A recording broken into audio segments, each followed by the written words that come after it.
Excellent. Wow, man. Hey. See? That's what I'm talking about, man. Variety, diversity, range. They can go in almost any direction that they choose. They can get up in the morning and flip a coin to decide, hey man, let's do something like this. Let's do something like this. Why? Because they can. And, even though this song doesn't have thunder in it, it still has a unique Led Zeppelin signature to it. Obviously, it's wrapped around a lot of Plant's singing and his voice signature and his delivery, but it's also, even in the musicianship, it's a lot more subtle than some of their thunderous signatures, but it's still there. This was a completely, totally different track, but lots and lots of fun. And if you are a real hardcore Led Zeppelin fan expecting something thunderous and powerful, and then you hear this, you're going to be taken aback for a minute, but then you're going to sit and you're going to realize, hey, these guys have range. They've got diversity. They can do all manner of different things. You got to have an appreciation for the fact that, yeah, it's different, but it's still coming from a source of very, very talented musicians, creative musicians that can give you something totally different, and yet it can still be cool. What am I referring to? I'm referring to the Battle of Evermore. I was expecting something with crazy thunder. I was expecting something like some just rolling power punching thunder, but it turned out to be something completely different. Really had me for a while. Halfway into the song, I was still trying to recover from my expectation, but then I realized, hey man, this in itself has something unique and different to offer, and appreciation and props to them for taking a chance on something different, delivering something different that's so good though. And it's the same with this song. They've really, really got a good command of their collective diversity. And man, you take these four guys, you take one of these guys out of this circle, and the sound is different, but not for the better. And I know that some of you are going to chime in and say, well, Wayne, you got to have an open mind. You got to think about it. No. If you take one of these lads out of this circle, you change the sound and it's not for the better. When you get to a point where you've heard all of the different arguments, and now, even though you pride yourself on being open-minded to different ideas and thoughts and opinions, but there's a point when you stop listening. I have stopped listening, and my verdict is these guys have such a great command on their range and diversity that it's at this point almost ridiculous. And so for that reason alone, I'm really looking forward to the next couple of albums. Now, I know that this is the peak, from what a lot of you have said, this is the peak of their creativity. And then after, there were some troubles. I know Robert Plant got into a serious accident. John Paul Jones was thinking of pulling the pin at the time. John Bonham's drinking was increasing. Jimmy Page, he was getting into heroin. And so, but even with that, I know that they were still really good and still creative and still probably on the leading edge of what they were doing. So I'm looking forward to the good, the bad, and the ugly of the forthcoming albums. But all the same, man, just in general, these guys just have lots of talent and skill and creativity. Doesn't matter what they put out. And it's not like I'm such a fanatical, close-minded Led Zeppelin fan. I mean, I'm still holding firm to the thing that, I'm not going to like every single thing that they've done. And I'll be honest about it. Just like with the Crunch, I still just cannot force myself to like that song. And my buddy Paul, he's like, you just haven't approached it right. You haven't listened enough. You haven't done this enough. You haven't done that. I'm like, Paul, realistically, man, I've done Led Zeppelin albums from the very, very beginning. Surely you didn't expect me to like every single damn song.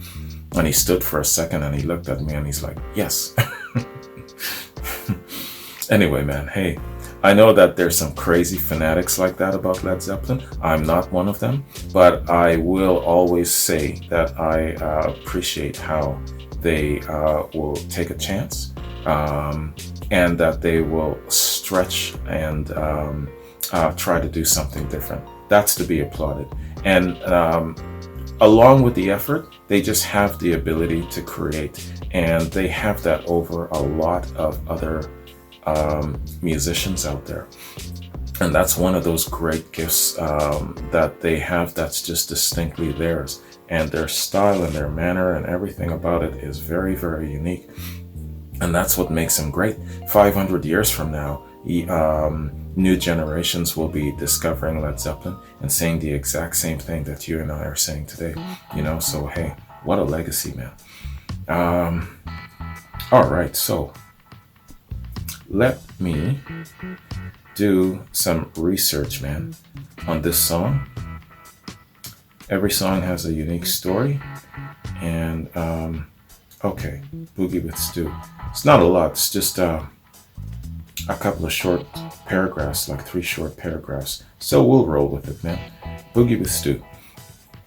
Boogie with Stu was a jam session with Rolling Stone pianist Ian Stewart, based around the Ritchie Valens song, Ooh My Head. It was recorded in '71 at Headley Grange during the same session that produced Rock and Roll from the 4th album. Stu is Ian Stewart, the Rolling Stones road manager and piano player.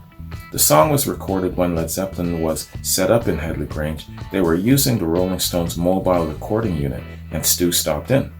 There was an old piano in the main room that was slightly out of tune.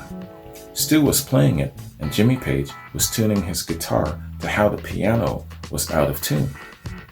Tape was rolling, and everything was pretty much improvised, from Bonzo's drumming to the lyrics Plant was singing. Incredible. You see what I'm saying?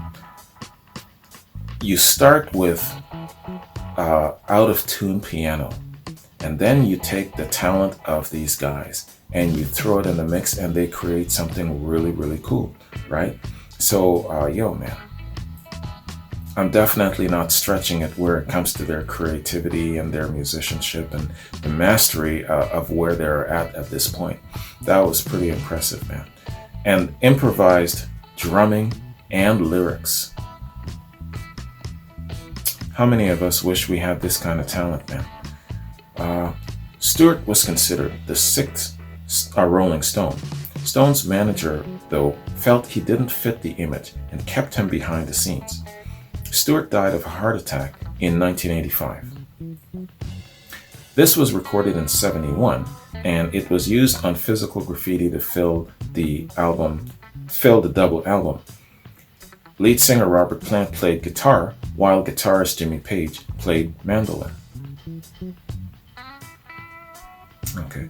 The lyrics were taken from the Ritchie Valens song Ooh My Head. Since Valens was dead, his mom was given a composer credit, so she would get some royalties.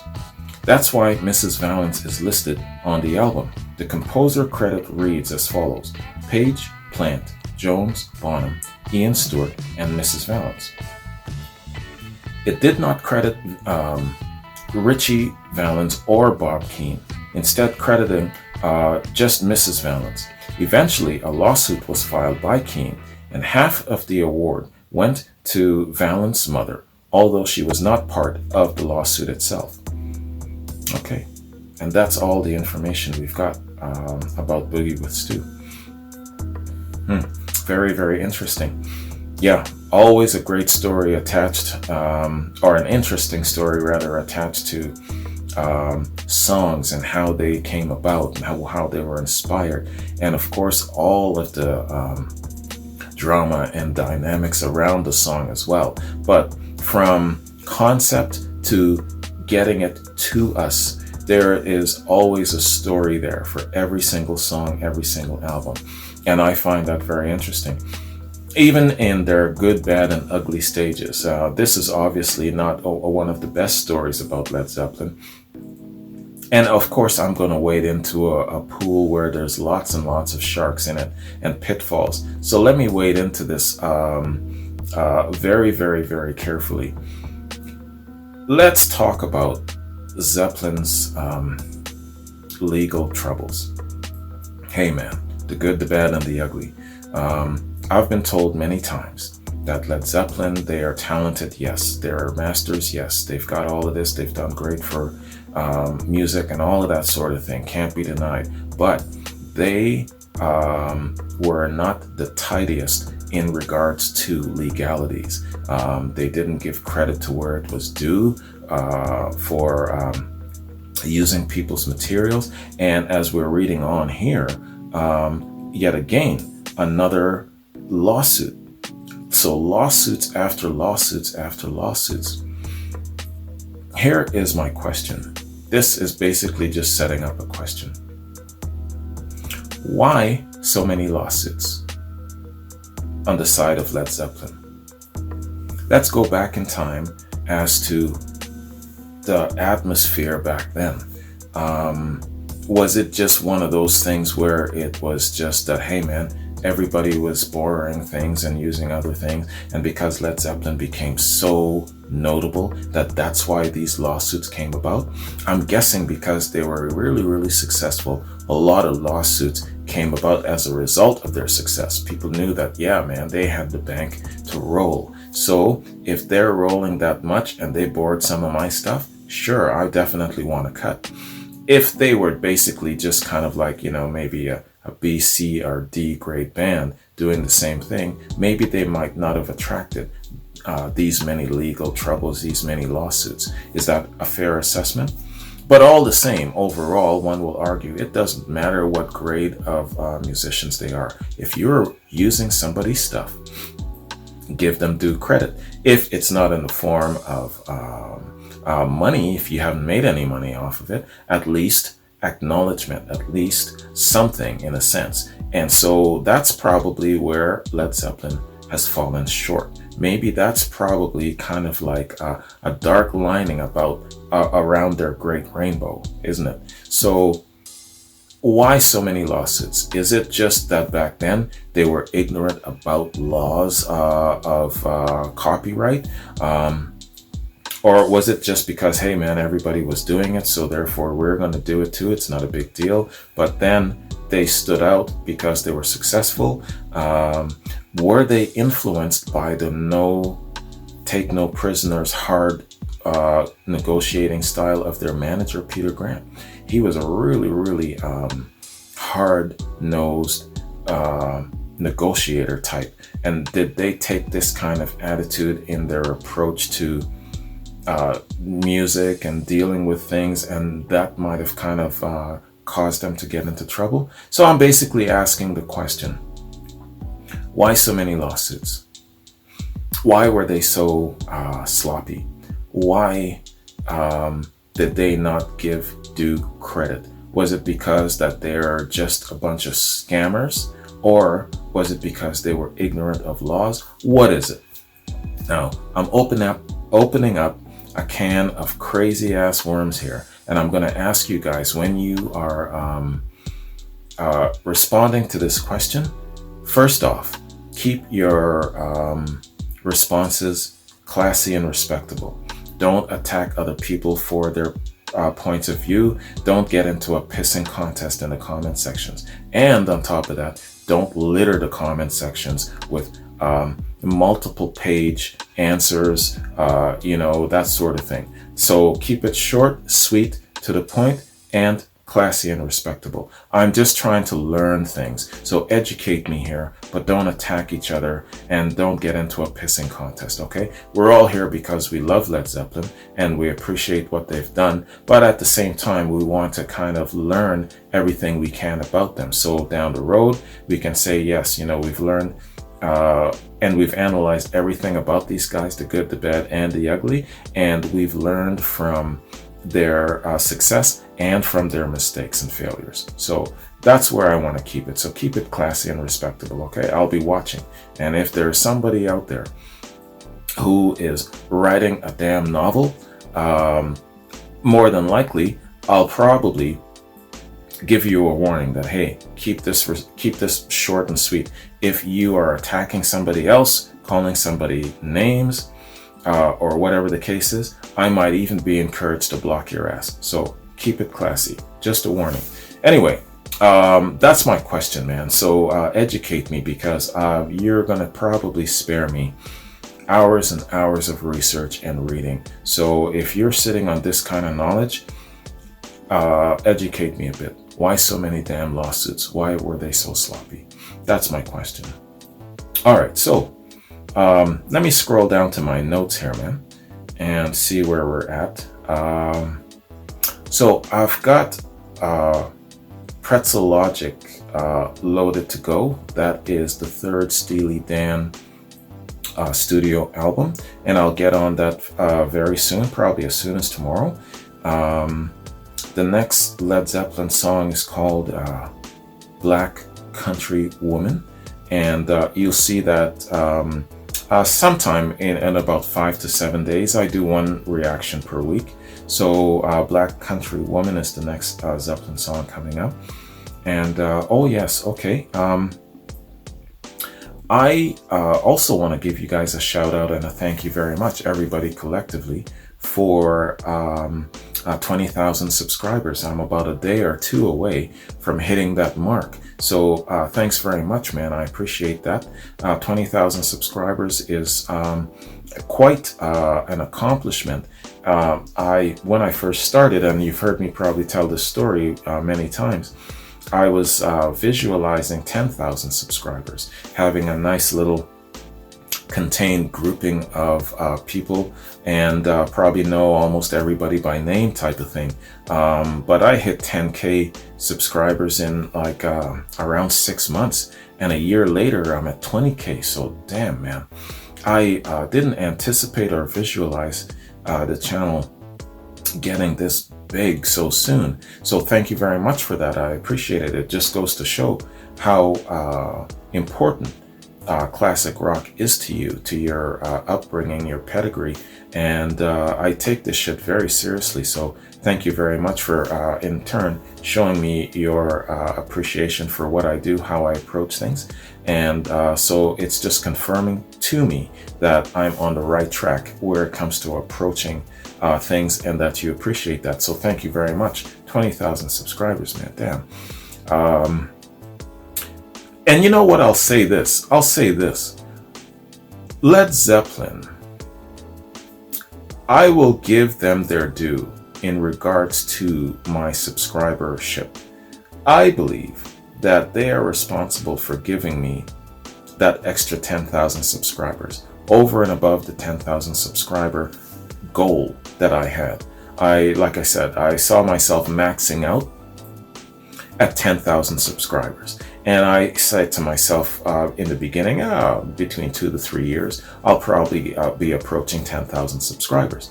Not in a damn year, approaching 20,000 subscribers. So I would say, based on my discovery of Led Zeppelin early in my channel, getting smacked upside the head and then punched in the face and shaken up by them, and then starting with the Led Zeppelin chronology, song by song, album by album, I would say that decision to jump into the Led Zeppelin rabbit hole is why I'm at 20,000 subscribers now. Without Led Zeppelin in the mix of my reactions, I would probably be at 10,000 subscribers now, maybe.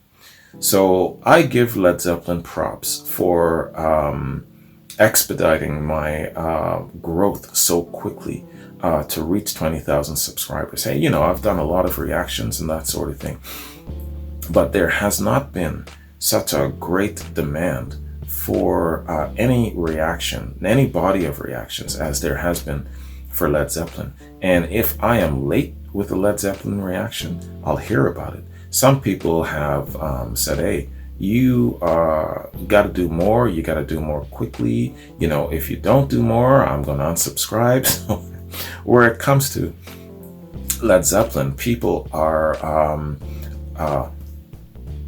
great fans or fanatical fans. And so I've learned this within the first couple of weeks after my initial Led Zeppelin reaction.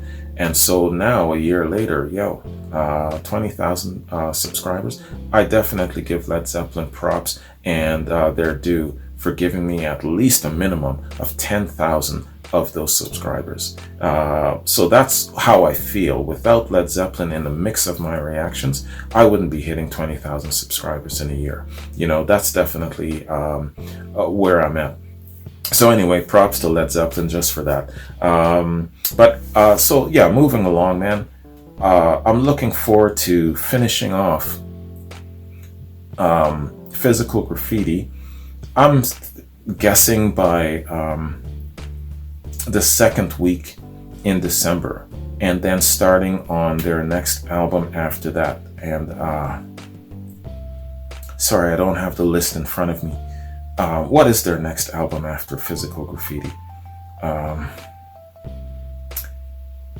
Okay, I don't know. I'll have to look at their chronology, but I'm hoping to get into the next album and get at least 2 to 3 reactions into the next album before the end of the year. So, because I'm saying that only because I've got about a 3-week holiday over Christmas time coming up, and this time I don't have to do any of the cooking, I don't have to do any of the hosting, I don't have to do anything of that sort. I just got to go over to the relatives, sit, chill, drink lots of eggnog, lots of booze, and just relax and have a good time and do reactions. So I'm going to have a lot of time to catch up and a lot of time to do my reactions. So that's why I'm talking that way. I should have at least 5 Led Zeppelin reactions done between now and the end of the year. That's my goal, and that's where I'm looking at. Unless things happen. I don't know, YouTube smacks me upside the head because I did something dumb, or maybe a couple of our legends pass and then I have to do tribute reactions. There's always something to interrupt your plan, but you have to make plans anyway. You know the saying, man, you know, you make plans and God laughs. So, but anyway, you still got to make plans, man. So, and that's my goal. So that's my update and my forecast for what I'm going to be doing over the next couple of weeks, man. So thanks very much for joining me. Answer that question for me about Led Zeppelin, man. The good, the bad, and the ugly. Remember, why so many damn lawsuits? And that would be really, really interesting reads in the comment section for sure. And lots of education in regards to Led Zeppelin. That is one dimension, one area of Led Zeppelin that I just don't know, but I've heard so much about, you know, that there's been some crazy lawsuits that have haunted them, and I want to know why. So yeah, answer that for me in a classy way. You guys have yourselves a good one, and I'll catch you in my next Led Zeppelin reaction. Peace.